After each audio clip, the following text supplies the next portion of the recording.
Okay, for this explanation, imagine that we are not Houdini artists for a moment. We are all wall decoration experts. We decorate walls for parties using balloons. And we have an assistant who does the physical work for us. We just give him the blueprint and he follows it. In this story, Houdini is our assistant. Let's assume this is our wall that we want to decor. Now, in reality, we'll just go to the wall and mark some points like this in the wall for our assistant. So our assistant follows our markings and just stick balloons to wherever we have marked. This is exactly similar to what a copy to points does in Houdini. So Houdini's copy to points just takes some points and then just copies objects to it. So let's come back to the analogy. Now the marks which we did here are just point positions. So our assistant knows where to stick the balloons to, but we don't stop there. We need to give more information and we need to decorate it better.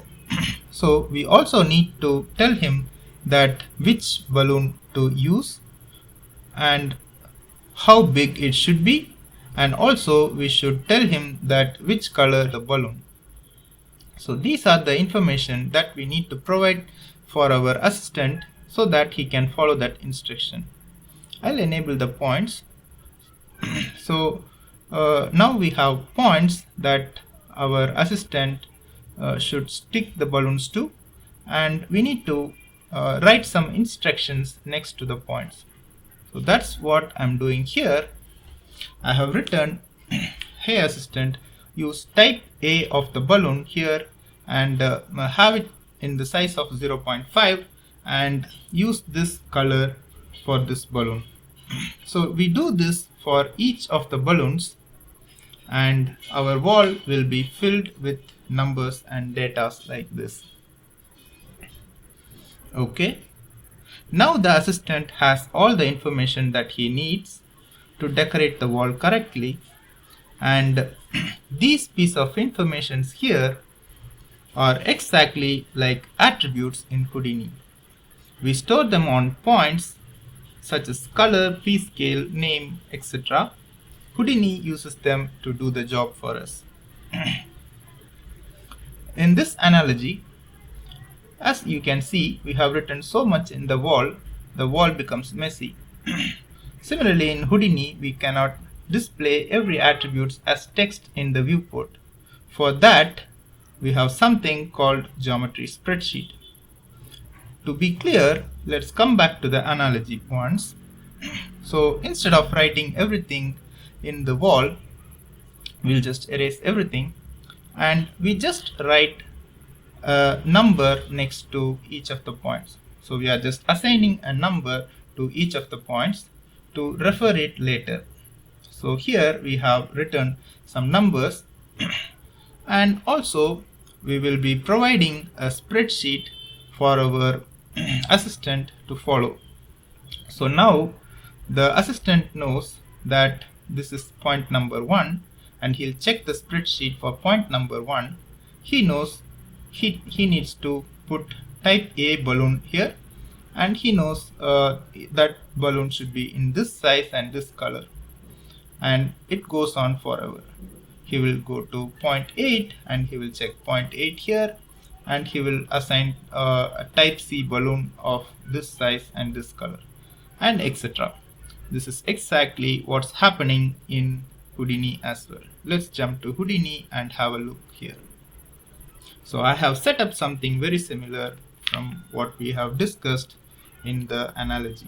So this is the wall and we have some balloons or some objects here that we want to copy to, and we can see this is a copy to points node. This takes 2 input.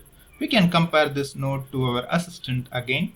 So this guy will get the blueprint in his second input, and this guy will get the objects that he needs to place in the first input. So these are the balloons and these are the points that we marked on the wall.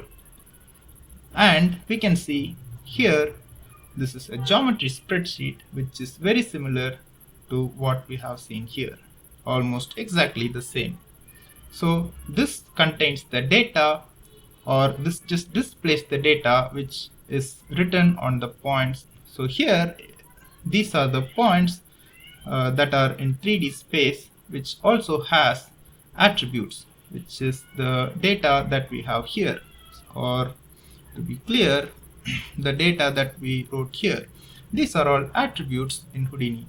So we have each of these points have those attributes that describes about that point. So these attributes are used by the copy to points to assign the correct geometry with the correct scale and the provided color. So that's how the whole attribute and instancing system works. And we will be taking a deeper look and how to set up all these like from scratch, but this is how you can understand and like have a clear overview of how everything works. I hope that was helpful. We'll meet in the next lesson. This video is a part of a bigger Houdini course that I'm preparing for motion designers who would like to get started with Houdini.